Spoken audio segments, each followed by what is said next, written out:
Troops in Iraq, their job, of course, is to complete the mission. Their hope is to come home. For some, the journey back is full of setbacks and unwelcome surprises. For some, they wind up homeless. A small number of Iraq and Afghanistan vets are turning up homeless these days. They're veterans just returned back. Maybe they live even near you, living on the streets. Tonight, they're going to meet one of them.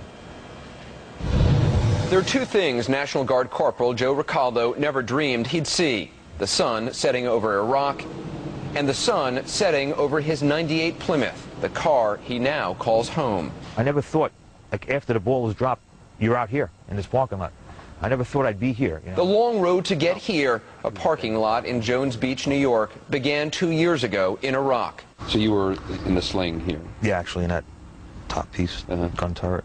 Joe was the gunner in this Humvee when his vehicle took a sharp turn and flipped. His body was nearly crushed underneath. I just remember I couldn't move anything. I couldn't breathe. I was bleeding. You know, I just felt blood all over me, my face. And I squeezed out the words, "You better get a medevac fast," because I thought that was it. Joe suffered traumatic brain injury, broke his back, all his ribs, and shattered his left arm.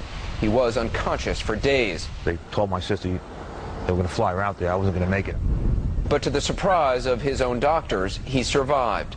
Over many months, doctors pieced him back together, using metal rods and screws to fuse his spine and metal plates to hold his shattered arm together. So you got a lot of metal in you. A lot of metal. Could probably build a small Eiffel Tower with the hardware I got. Today, every step hurts, but Joe remembers when he could run on this beach for miles. Me and my friend, we used to go 8 miles that way. Joe can't lift more than 10 pounds, so he couldn't go back to being an auto mechanic. Instead, he took a job with the National Guard patrolling Penn Station in New York. He says he lasted 6 months before landing in the hospital again with back pain and a bone infection. And at that point, I gave up. I simply gave up. I know I can't work. I have no income coming in. I'm finished. What he had coming in was $218 a month from a disability check. So it wasn't long before Joe, at age 50, ended up homeless. This is my clothes closet here. The trunk is your closet? Yeah, forgive me, the maid never showed up this morning. I'm on a fire when I get a hold of it. Joe says he's looked for part-time work with no luck. Hey, Joe. Hey, Bo. How are you? He has one sister and a few friends who have offered to help, but he's too proud to accept it and too proud to stay in a shelter. So he spends most days alone, a stranger in his hometown of Hicksville, New York on Long Island. One possible reason for his withdrawal: Joe was recently diagnosed with post-traumatic stress disorder. I just don't belong. I don't feel I belong anywhere around here. Joe is one of an estimated 600 homeless veterans from Iraq and Afghanistan. That's not many compared with the 200,000 or so from all wars who are currently homeless. But these vets are showing up even more quickly than after Vietnam, a war that left nearly 70,000 homeless, an even greater number than died in combat. If the experience with Vietnam is any predictor, I am very worried about the numbers of homeless veterans or people at risk of being homeless who are returning from Iraq and Afghanistan.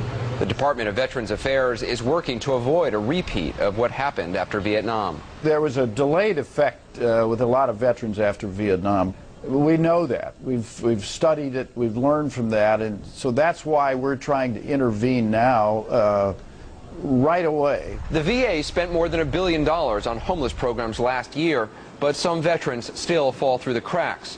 Misclassified, as the VA now says Joe was, unable to receive full compensation. You feel sort of like you got lost in the system? Absolutely. Lost.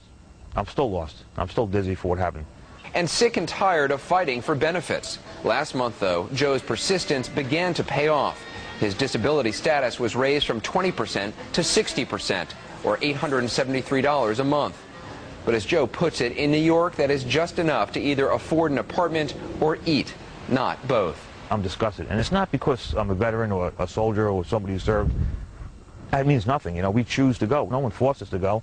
I'm just saying you should be treated like a human being, for God's sakes. That's all I want.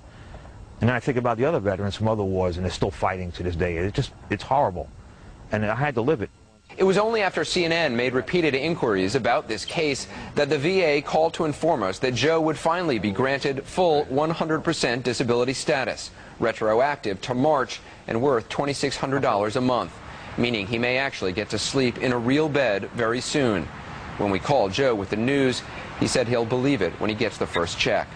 The war in Iraq may have broken his body, but it's the fight here at home that's come close to breaking his spirit. Well, on Monday, we'll have more stories from veterans to tell in our special edition of 360, Coming Home.